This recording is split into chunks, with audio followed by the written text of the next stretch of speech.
Welcome to Live Daf, your online Daf Yomi shir. Shalom Aleichem, welcome back to today's Daf, which is Eruvin Daf Chaf. We're on the top line of the Amid, the last word of the top line. Boi minei Abaye mirabba. So Abaye asked Rabba the following question regarding pasibirois, which are these four double-cornered boards surrounding the be'er and shusarabim, which create an enclosure which is considered to be a shusayachid. So Abaye asked Rabba the following question: Chotzer, if we have a chotzer, a courtyard, sheroisha nichnas leben pasim, who is heading into the area between these pasim, meaning there's an entranceway, there's an opening from the courtyard to the area between the pasim. May one carry an object from the chotzer to this area within the boards, which is also shesayachid, and can a person carry back from the bein hapasim area into the chotzer? Now, why would I think there's a concern here? So perhaps the area of the bein hapasim in between these boards, since it's designated for the use of the oiler regel to draw water for their animals, perhaps it's considered to be their place of residence. And as we know, when we have two places of residence near each other, that requires an erev chatzeris to allow carrying from one to the other, in order to merge the residency, in order to combine the usage area into one makam dira. So the question is, can the bnei chatzer make use of the makam between the pasim? Can they carry from one place to the other without making an erev? So this is the question to Rabbah. So Rabbah responded, mutter, certainly that's okay, because the area between these boards, the bein hapasim area, is not really a designated makam dira. It's an informal usage area. Therefore, it doesn't constitute a din of makam dira. It doesn't require an erev to be established between the bnei chatzer and anybody else. So he asked him, fine, that's regarding one chatzer. Shtayimai. Let's say we have two chatzeres, two courtyards, which are heading into this area of the bein hapasim. What is the halacha there? So that would be like the diagram here on the Rashi, on the right side, towards the middle of the Amud. So we have the be'er with the posts surrounding it. And then on the bottom we have the two chatzers heading into the bein hapasim. So we have such a situation.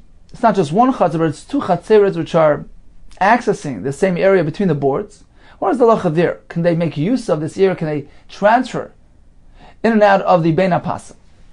Shtayim mai. What is the halacha by two chatzeres? Amar lei. So Rabbi responded, Aser. In this case, they cannot transfer things to and from the area between the boards. Amar Afuna. Shtayim asur. You should know, when we speak about two chatzeres, that they are aser to transfer, that's even va'afilu irvu. Even if these two chatzeres establish an erev chatzeres amongst each other.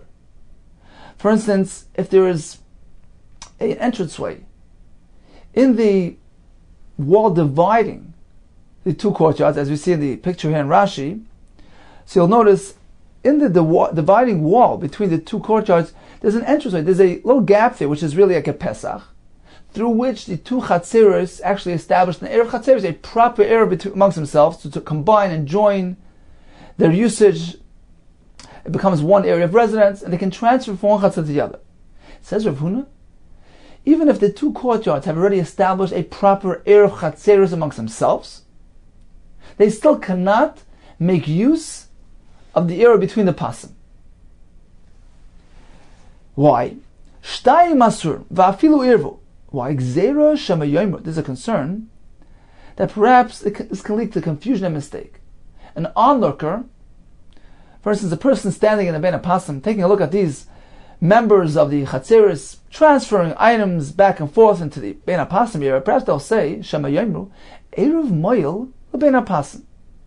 An Eruv is effective for the area of bein hapasim, meaning this person might not realize that there was a proper Eruv established through that entranceway in the dividing wall. He'll think there was no entranceway there. There's a fully dividing wall between the two courtyards. What happened was they established an erev through the area of bein hapasim. They treated it like a mavui. So just like, generally speaking, the courtyards merge their usage and ownership through the mavi, which binds them together, which ties them together. So we have courtyards which head into a mavi, an alleyway, which gives them access to Rishus Harabim. So how are they allowed to transfer into the mavi? By creating a type of erev called a shituf mavois, a partnership, which merges their usage of the mavi, makes it all into one large happy family, thereby allowing them to transfer from the chatzar to the mavi, from the mavi to the chatzar. It becomes all one joint usage area. Now, that's okay by an ordinary mavi, which is reserved for the use of the members of the chatzeris. It's their alleyway. So by placing some bread, by gathering together this erev, they're all merging, they become partners in this huge area, in the mavi, and the chatzeris that are leading into it, thereby allowing them to transfer from the chatzar to the mavi, from the mavi to the chatzar without any concern. But over here, when we have the pasan, which is not really reserved for their personal use, it's a publicly accessed area. It's not meant exclusively for the members of the chatzar. So they cannot go ahead and create a shit of mavois through this bein hapasim area. This can't serve like an alleyway which joins together the members of the various chatzeris, because it's not designated for them. So this fellow who's looking at them using the bein hapasim, transferring from the chatzar to the bein hapasim, from the bein hapasim back to the chatzar, where it appears that the chatzeris are all joining and partnering together and becoming one huge usage area, he'll think, well, it's because they use the mavi as the agent, as the bonding agent, as a manner of joining, a way of joining them together, making them into partners, turning all the residents of the chatzeris into one residence, into one dira, which allows them to transfer to and from the chatzeris to the bein hapasim. And really, it's a mistake, it's a misconception, because the bein hapasim cannot serve this purpose. You won't realize that there was a legitimate erev that was established through the entranceway, the other Pesach, which is present in that dividing wall. So in order to avoid this concern, this confusion, Rav Huna says, even if the two chatzeris have already established an erev amongst themselves, through that Pesach, which is present in the wall, which is separating the two adjacent chatzeris, they still cannot carry to and from the bein hapasim to avoid confusion. Let's take a look at Rashi inside, the top line of Rashi. Amalei Mutta, this is getting back to the first question. Abaye asked Rabbah, if one chatzar on his own is heading to the area between the boards, can he go ahead and transfer to and from that area? So he said, certainly yes, it's mutter, the halakha the urine, bein hapasim. There were no residents between those boards, a listra alayu, to go ahead and prohibit adab bnei chatzar, to make it asad, lehavi moitzi, mishus l'shus chaveroi, for it to be considered as though he's taking something from his rishus, his usage area, his chatzar, to the rishus of his friend, the bein hapasim. There's nobody living there. It's no concern. Now, what about the two chatzars? Shtayim mai. Shtayim zu etzel zu. So we have one chatzar alongside the other. Umachitza b'neim. There's a wall between them. Ushtayim roishim bein hapasim. They're both heading to the same direction, to between the boards. Also, letalto mesechel bein hapasim. One cannot carry from the chatzar to the bein hapasim, because in Farish time, Rav Huna, as Rav Huna will explain, and Rav Huna continues and says that by two, you cannot, even if there was an erev. Explains Rashi, v'afilu irvu derech haPesach, shemachitza shebeneim, even if they established a proper erev through the entranceway in the mechitza, which is dividing them, now they're considered to be one merged usage entity. It's one dira, it's one residence, because of that erev chatzeres, and they don't disturb each other. They can go ahead and transfer from one chatzar to the other, because they established a proper erev. Still in all, asuras lataltal metoichel bein hapasim. They cannot transfer from themselves to the bein hapasim. Gzeira shemayomer erev moil bein hapasim l'shatav chatzeres yachad. Perhaps a person will say that you can make an erev through the area of bein hapasim in order to join together the various courtyards. Sharoya isan. Because a person who's watching them carry from their chatzar to the bein hapasim, he's not aware of the additional entranceway in between those two courtyards. V'savar, he'll think, He'll think, why is there no Isser? Why don't they disturb each other, disrupt each other? They don't cause each other Isser to carry through this area of Ben Apasim. Why is it different than other Shar Shechatzeres that are open to a Mavi? Why are they different than your typical two courtyards which are open, accessing a single alleyway? In this case, they're not allowed to carry into the alleyway unless they did Shituf Mavois, they merged their ownership. Why is this case different? Why are they using this Ben Apasim? Because they place the Eruv in the area of Ben Apasim, Kishituf Shar Mavi, just like another Mavi. So they use the Ben Apasim as the bonding agent to join the Chatzeris.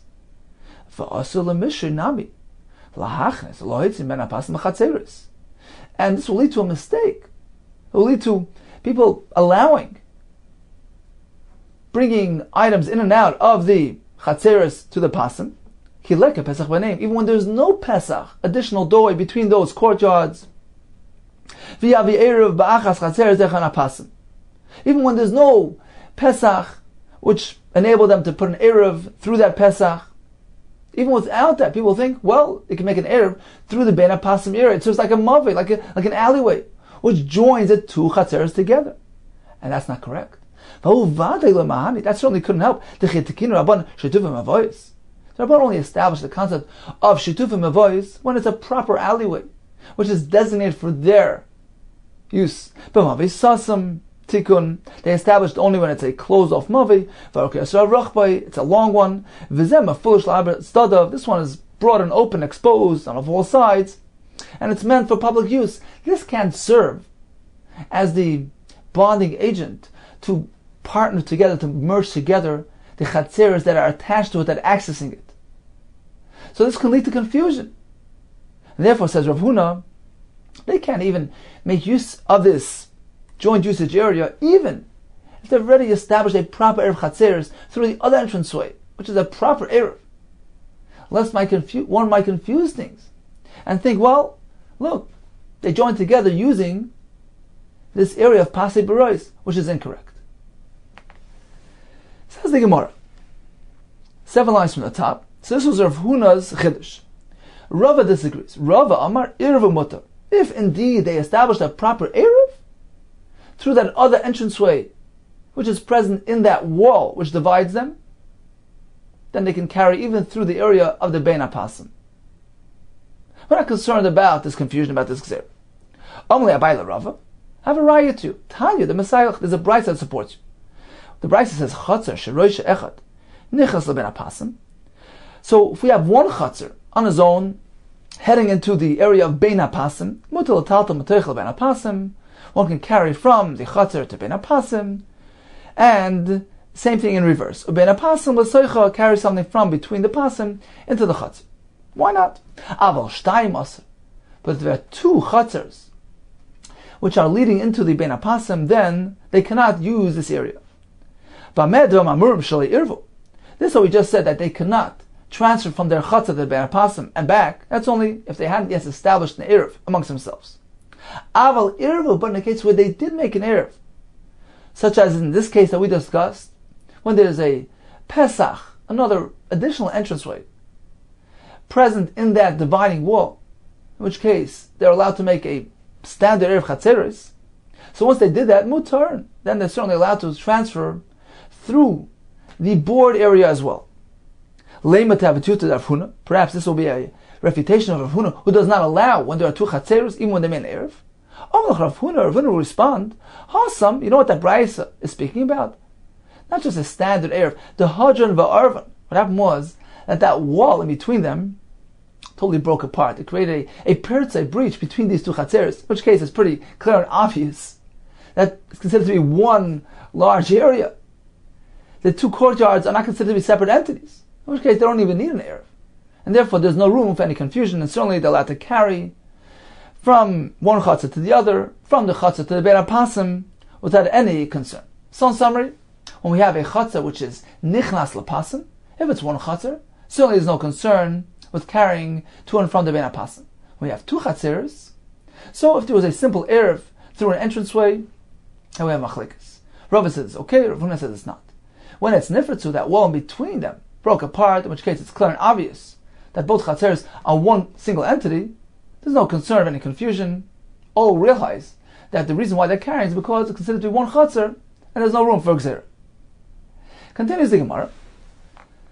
So Abaye asked Rabba another question regarding Pasi Berois. Yom v'shu mayim b'Shabbos ma'u. We know that the Pasi Berois was established for the benefit of the Oile Regel, so they can have adequate water supply for their animals. So the entire concept of the Mechitza here is to create a usage area for drawing water from the well. Yom v'shu mayim b'Shabbos ma'u. What if the water was depleted? It dried up on Shabbos. Can we still continue carrying within this enclosure or not? Armalei's Rabbi responded, Klum nasas mechitza, el b'shem ulmai. Wasn't the entire concept of mechitza here based on the need for drawing water? Mayim einkan, mechitza einkan. If there's no water, mechitza is no longer valid. So this isn't like a typical mechitza where it's just a mechitza, regardless of what it's being used for. This mechitza is unique. It was only established for the sake of the water. Chacham generally wouldn't allow using this incomplete mechitza, which is enclosing an area which, in the final analysis, is mostly exposed. Generally, we don't allow it. It's only for the sake of the oily regular, for the sake of drawing water. So it's for the necessity that's allowing it. Or if there's no water there, then we don't treat these mechitzas as valid mechitzas. Boy Eruvin, Yom v'shumayim b'Shabbos. Let's say water dried up on Shabbos, so the supply was depleted. And then what happened? Ubo mayim b'Shabbos. More water showed up on Shabbos, it began to rain. Suddenly, the well filled up. Ma, what is the halacha now? Amalei Abaye. So Abaye responded, Yavsha b'Shabbos. Regarding the first element of your question, when the water dried up on Shabbos, you shouldn't have any question. It's pretty clear. The boy named the Mar, because I already asked Mar, my Rebbe, which was Rabbah, the same question. And he responded that it's asr when there's no water present. The mechitzas become deactivated. That's regarding your first question. Likewise, your second question shouldn't either be something questionable, meaning when the water showed back up on Shabbos. What is the halacha there? That also seems to be pretty clear and obvious. Why? It's considered to be a mechitza which was constructed on Shabbos. Meaning, when the water shows up again, the mechitza has been reconstructed, so to speak. Certainly, a mechitza, even when constructed on Shabbos, is considered to be a kosher mechitza. Vatani, we learned in a brayso, kol mechitza asui b'Shabbos, and a mechitza which was made on Shabbos itself, ben b'shoigig, ben b'mezid, ben b'oinez unwillingly, ben b'rotzen willingly, shma mechitza. So even if, perhaps we're speaking, a person did an isser, but the fact of the matter is, a mechitza is a mechitza regardless. So in this case as well, the fact that the water returned to the area, that reactivates the mechitza. Says, but that's not so simple. But haven't we learned an interpretation on this brayso? Amar of Nachman, lo yishanu, ela lizrek. The brayso, which considers this mechitza constructed on Shabbos as a proper mechitza, that's only said regarding lizrek, meaning min ha-Torah, it's considered a mechitza. So if one throws an item into this enclosure from Rosh Hashanah, he's chayiv. But to allow carrying within this contained area, certainly cannot carry on Shabbos. So it's not so simple. Abaye is proposing that this is such a simple question that if the water returns and the mechitza becomes reconstructed, so to speak, there's certainly no question that he can carry within his mechitzas. Rav Nachman seems to say that with the Rabban you cannot. Says the Gemara Kiyit with Rav Nachman. You know when Rav Nachman said that we're limited? That's amazing itmar. It's only when a person intentionally constructed the mechitza, he did an isser. In that case, there's a knas. The Chum does not allow a person to carry due to a penalty, but minadin, certainly, let's say if it was b'shoigig, of course the mechitza is considered to be a valid mechitza. So only when it's b'mezid, didn't isser b'mezid, do we restrict him. But in the case of other than mezid, for instance, in our case, where it began to rain, so nobody did anything wrong, certainly there's no question the mechitza would be a proper mechitza, and one can carry through it. Omer Belezer, Hazurik lebin paseh berois chayv. If one wants to throw an object from Rosh Hashanah into the contained area between the paseh berois, which is a Rosh Hashanah, this fellow is chayiv. It's chayiv achatas. Says no pshita, of course. Ilav mechitzahi. If this wouldn't be considered a mechitza min haTorah, shayach min haTorah, heichim mishra leila malis. Why would anybody be allowed to draw water from the well into the confines of the Bein HaPasim? Certainly, min haTorah, it's considered shayach. So once we realize it's chiddush, when it throws into this area, we consider it shayach, and he's chayiv. Of course. Lo yitzricha, says the Gemara, apparently Rav Elazar's halacha is said in the case of the Avad Kain Pase Berois Bishus Arabim. There was no well there. This person constructed something which resembles Pase Berois in Rishus Arabim. So he constructed these 4 double post corners, despite the fact that there was no be'er there. It's on dry land. Rav Elazar tells us that even in this case, it's considered Rishus HaYachid. So if a person constructs this v'zorach l'soich and throws into this area from Rishus Ram is chayiv, because despite the fact there's no water there, this type of enclosure constitutes a Rishus HaYachid Natir. Says Hanami Pshita. This is also pretty obvious that Pasi Berois, even in the absence of water, is considered Rishus HaYachid Natir. Why is this self-evident? Ila de ba'alma machitze. If not for the fact that generally speaking, even without water, this configuration is considered to be a proper enclosure, a proper mechitza min haTorah at least. If not for that, when there is a bur, how can one carry within this? Meaning, how can one draw from the bur, which is the sayachid, into the area beside the bur, which is merely being contained by these posts? If not for the fact that it's considered to be a sayachid min haTorah. So apparently, this configuration, this enclosure min haTorah, is a sayachid, regardless of the bur's presence. It's inconceivable to say that the bur turns into shayachah. That's only a rabbinic clause, that they require the bur to be the water to be there. But it's certainly based on the premise that this type of enclosure, min haTorah, is considered a proper enclosure, even when there's no water there. So what's your blessed chiddush here? It says in Tzricha must be speaking about a case of afagav the kabaki bar rabim. Blessed is telling us even when the rabbim, the public, is traversing this area of the posts, they're going right through it. Nevertheless, these mechitzas hold their own ground, and the area within them is still considered shesayachit. So what's the Rebbe coming to teach us? That the rabbim have no power to come along and negate mechitzas. We already know that. Homer Rebbe Elazar himself already told us the same thing elsewhere. This nan Rabbi Doimer. If the derech of the rabbin was cutting through the Pasei Berois, he should go ahead and make a detour, divert the access route of the public to the sides of the Pasei Berois. They shouldn't be going through it because they're going to negate the mechitzas if they come through it. There's absolutely no need.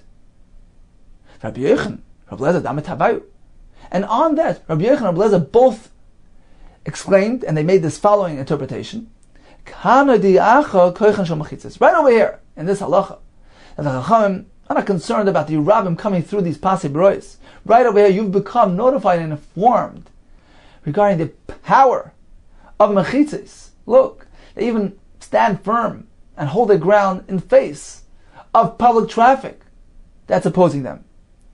So in any case, Rabbi Elazar already told us this concept elsewhere.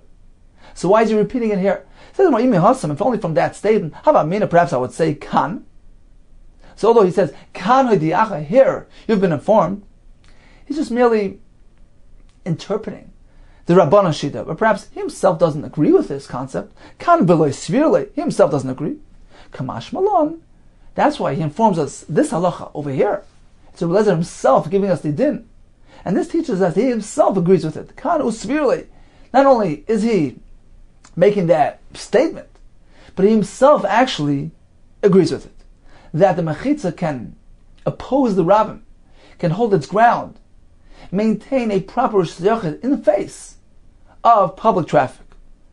Says the Gemara, if so, v'lei maha, v'lei b'ayahach. Why can't he simply tell us our haldin over here, without the other statement on the Shittas Chacham, which seems to be a redundant statement? Why say the same thing twice? Says more, indeed, he only said it once. It's the one over here that he said, and the other one was merely derived. Somebody derived it from the statement by us. Chada one, Mechlal Chaver Itma, was learned and derived from the other one.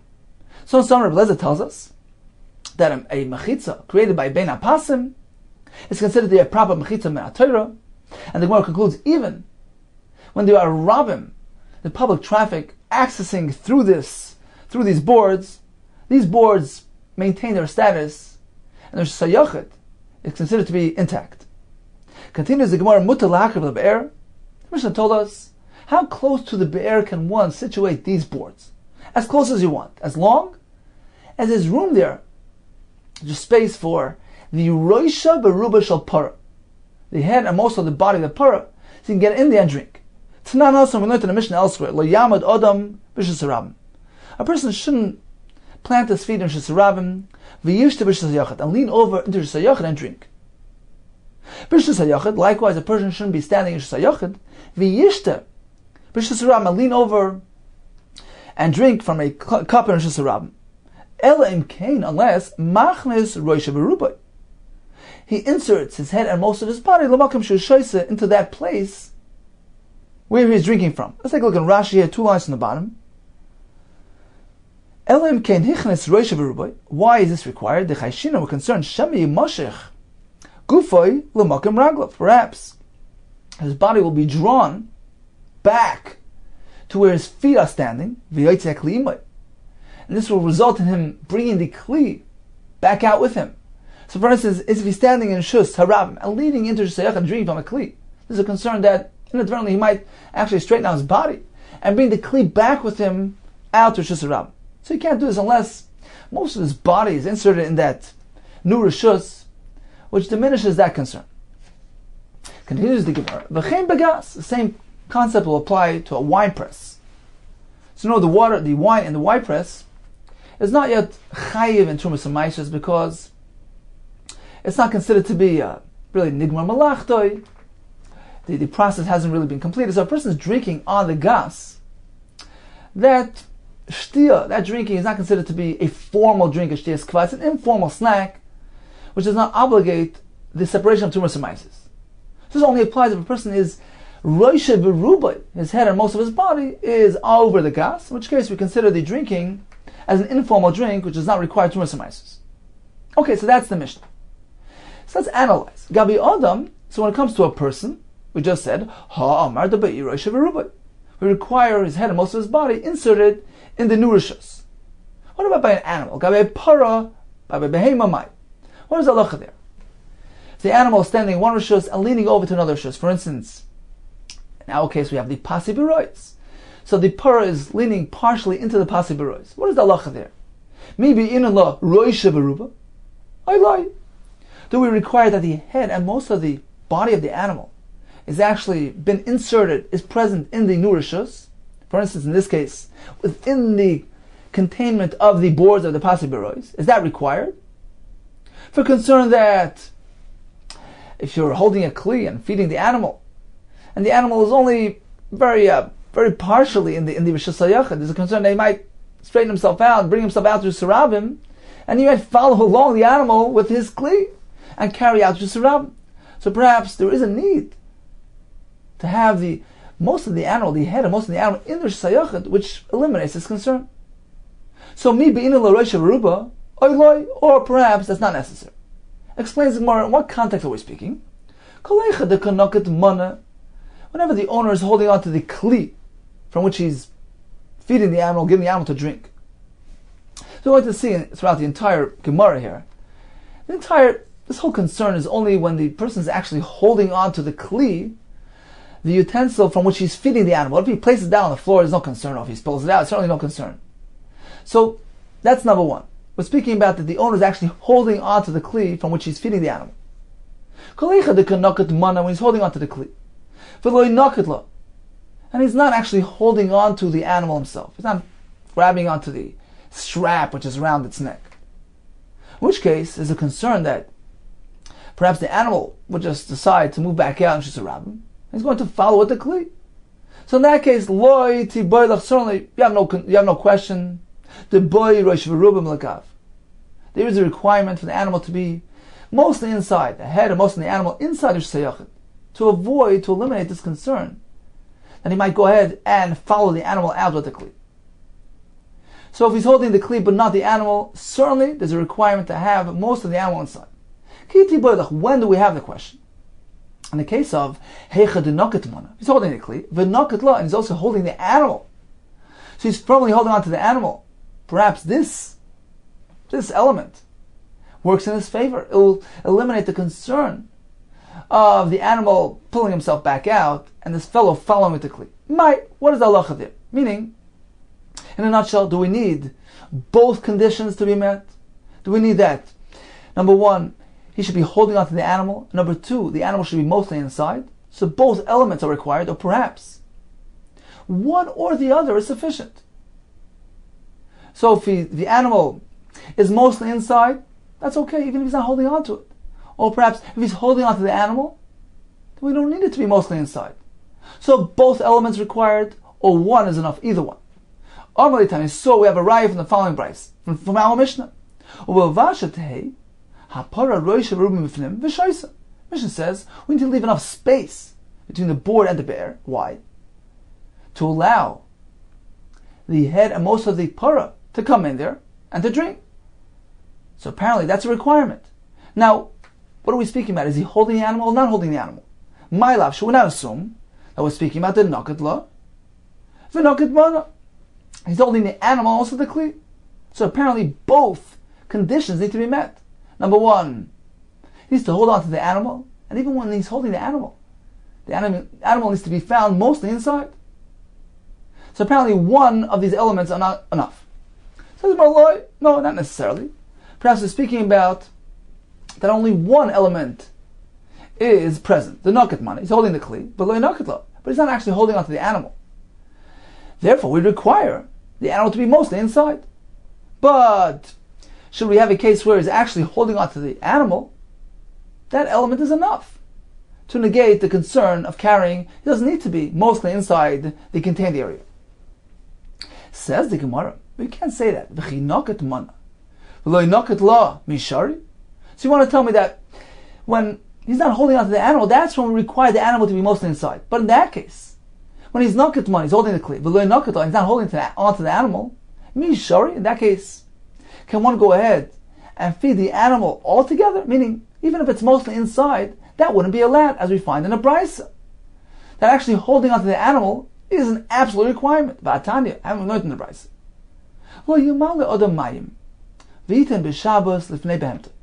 we're speaking about an animal who is mostly roish v'rubai in the contained area of the pasibarois. The brisa tells us still he cannot directly feed his animal. He can't hold a kli and give his animal to drink. But he can go ahead, draw water, and spill it out on the floor, and allow the animal to drink on its own. So the fact that brisa is telling us that even when the animal is mostly inside, you cannot feed him directly. How does this fit with our Mishnah that certainly allows one to do this? Apparently, the difference will be because in our Mishnah, he's holding onto the animal, on top of the fact that the animal is mostly inside. Whereas this brisa is speaking about that he's not holding onto the animal firmly. Therefore, we cannot feed the animal, even if the animal is mostly inside. So apparently, both conditions need to be met. Number one, he needs to be held onto. Number two, the animal needs to be inside. Says Hitma, but that's a wrong interpretation of that brisa. That brisa is not merely speaking about your typical case, where the animal is mostly situated inside the pasibarois, and the concern there is because he's not holding onto the animal, which will indicate that situation wouldn't be mutter. No, that's not the case here. We're speaking about a scenario which is very unique, which involves another concern, which is unrelated to our Gemara. Haven't we learned pshat in that brayse? We're speaking about a unique case. We have an avos, which is a feeding trough, a container, a very large container, present in Rishus Rabbim, which is 10 tfachim high,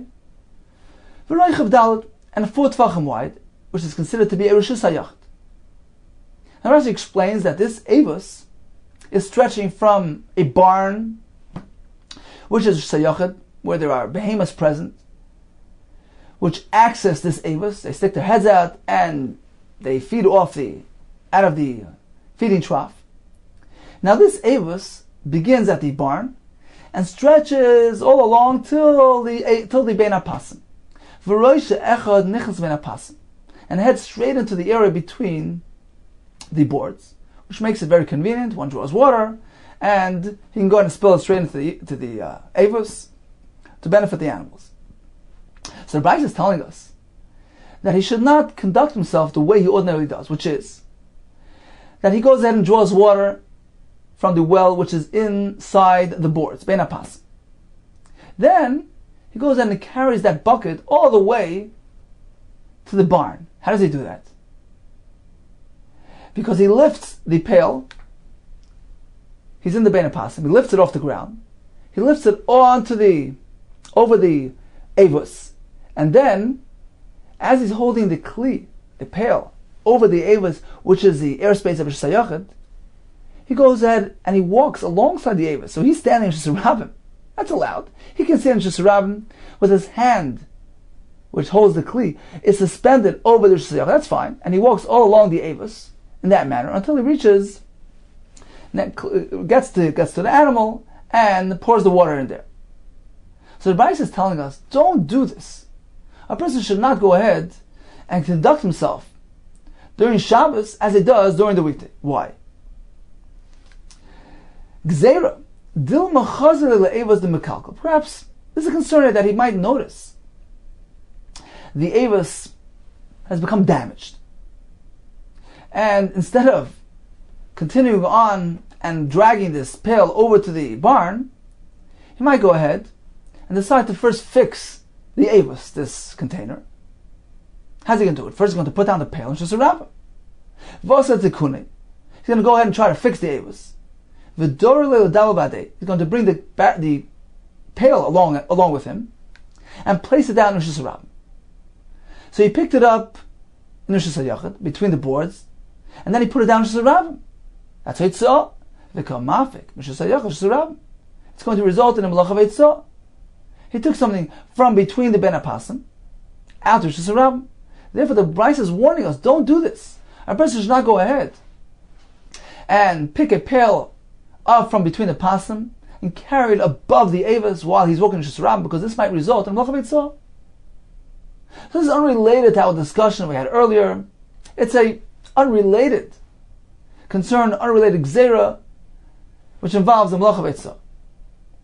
Says the Gemara, how can you say that this would be the concern of the Brayso? Let's say a worst case scenario, he noticed something wrong with the avos while he's holding onto the pail, and decided, I'm going to fix the avos, and he puts down the pail in Rishus Rabbim. But let's think for a second. Initially, when he picked the pail up in the bein hapasim area, which is Rishus HaYachid, what was his intent and plan? Did he have a machshava to put in Rishus Rabbim? Did he have a machshava of hitzah? No. His plan was to carry it above the avos, which doesn't involve hitzah at all. Says the Gemara, even if ultimately he decided to put it down in Rishus Rabbim, he really hasn't committed any malacha whatsoever. Because when it comes to hitzah or any malacha, we need melechas machshavas. It needs to be a realization of one's plan. It needs to have plan and purpose, meaning you can't say, well, retroactively, we're going to consider the akira. We know that a malacha of hitzah needs two elements. Akira and hanacha. It needs to be lifted off one rishus and placed down another rishus. So these two components are vital for the completion of malacha of hitzah. Now, when he did the akira, when he lifted it off the ground from the Rishus HaYachid, from the bein hapasim, what was his intent and purpose? Not to place it in Rishus Rabbim, not to do malacha of hitzah, but rather to take it into Rishus HaYachid, which is perfectly fine. So even if he ended up putting Rishus Rabbim, he has not done a malacha of hitzah, because the initial plan during the akira was not to complete it in this manner. So you can't retroactively consider that akira as part of this malacha. So there's no concern of malacha whatsoever. So why is the Brayso so concerned that this might result in a malacha? It says if he actually puts it down in Rishus Rabbim, is he really chayiv? V'amar Rav Safar, Amar Rav Ami, Amar Rav Yochanan, hamafana chafotz of mezavos lazavos. The person is merely moving around objects. He's clearing chafetzim from one corner of his house to the other. And midway, while he's holding it in his hands, he has a change of heart. He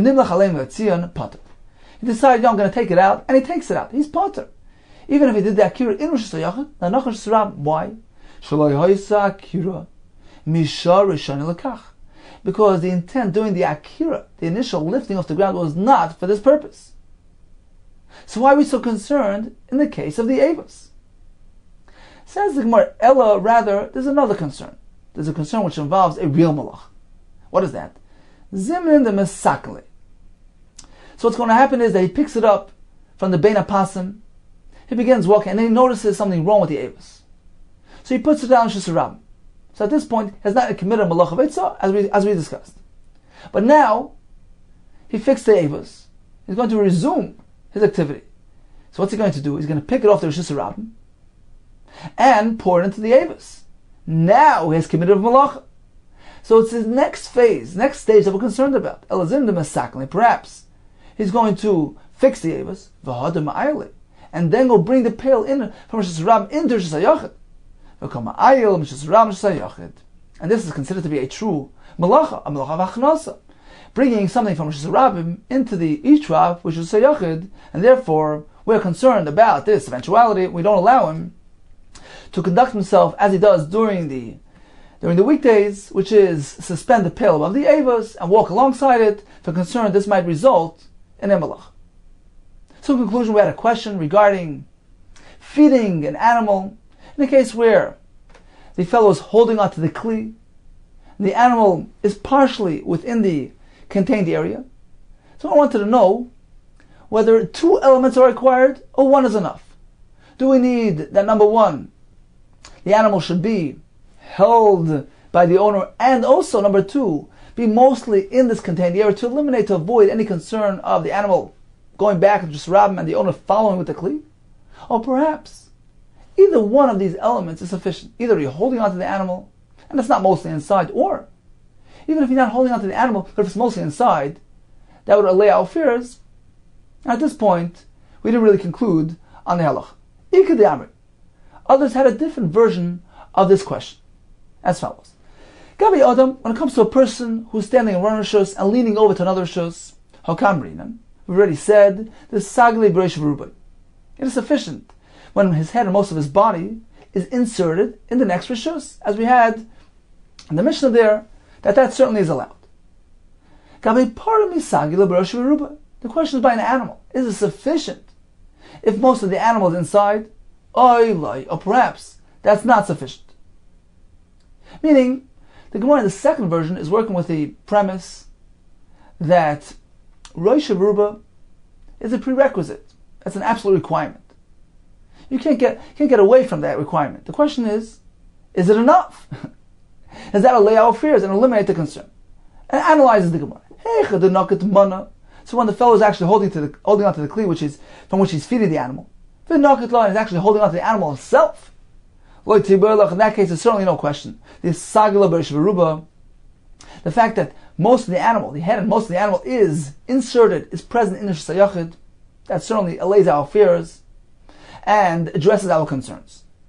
So when both elements are present, number 1, he's holding onto the animal to prevent the animal from leaving. Number 2, most of the animal is here, so both elements combined certainly address our concern, and it's mutter. Ella, rather, when will you have a question? In the case of the nakat mana, he's holding on to the kli. But he's not holding on to the animal himself. What is the law in this case? If the animal is mostly inside, is that sufficient basis to allow the owner to feed the animal? Or perhaps both conditions must be met. Number 1, number 2, he has to actually hold on to the animal. So according to this version of events, the question was as follows. Rosh Hashanah is certainly a given. There's no way to get around that. The question is, do we also need, on top of that, holding on to the animal? Are both elements required? Or perhaps Rosh Hashanah alone is sufficient? Amalei Tanisua, Gemara responds, we have a Raif Mao Mishnah, which says, para, Rosh Hashanah b'fnei b'shoisa. So we leave enough space between the boards and the bear to allow the para's head and most of his body to come inside and drink. So apparently, that allows the parah to be fed. My love, perhaps aren't we speaking about the noket mana? He's holding onto the kli and feeding the animal, but lo noket lo. He's not actually holding onto the animal. Apparently, this rosh v'ruba element is sufficient to allow, and you don't need to actually hold onto the animal as well. So no, the noket mana. We're speaking about he's holding the kli. The noket lo, in addition to that, he's holding onto the animal, and both elements are present. He's holding the animal, and the animal's here. This seems to be the correct approach, that both elements are required. Because if we're speaking that he's holding the kli and not the animal, is that allowed?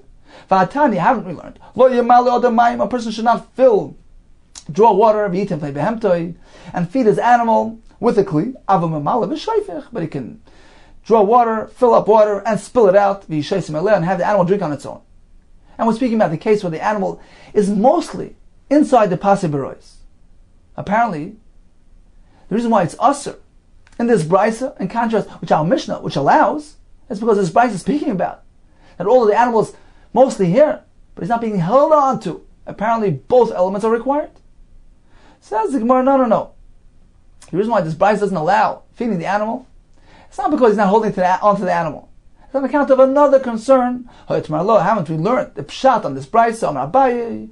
We're speaking about another unrelated concern. We're speaking about a feeding container. It's 10 tvachim high, 4 tvachim wide, which is a sayachid, and it leads into the ben apasim.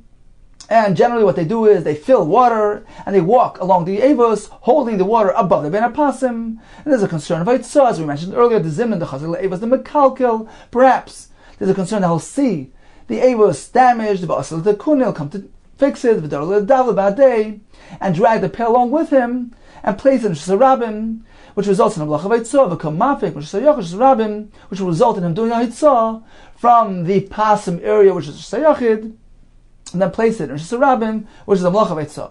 So it's unrelated to our discussion.